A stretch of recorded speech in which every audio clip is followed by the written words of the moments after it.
This little bag is full of so many cool things. If you're going to be camping, going on an RV trip, and you just need some of these basic utensils and silverware. So to start off, you do have kind of like a little drying mat, washcloth. You have a cutting board, an oven mitt, which actually fit on my hand pretty decent. Then you've got your can opener. You've got 4 different spoons, forks, and butter knives, so that was kind of nice. And they're pretty decent size as far as, eating your average meals.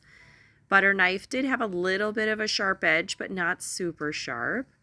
Then you've got like your bottle opener with the little corkscrew, a little tiny knife, so kind of a nice little multi-purpose tool.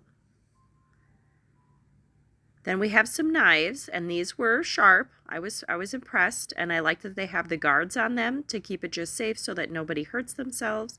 Some good multi-purpose cutting scissors, for meat or anything like that. Little salt and pepper shakers, those were super cute. And they have these nice little silicone tops on them to keep the moisture out.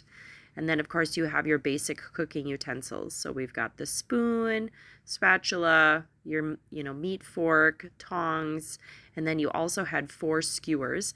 And then it came with a clip that, helps you carry it over the shoulder. So if you're doing any hiking, and it was nice and, stretchable so that you could adjust it for different body sizes.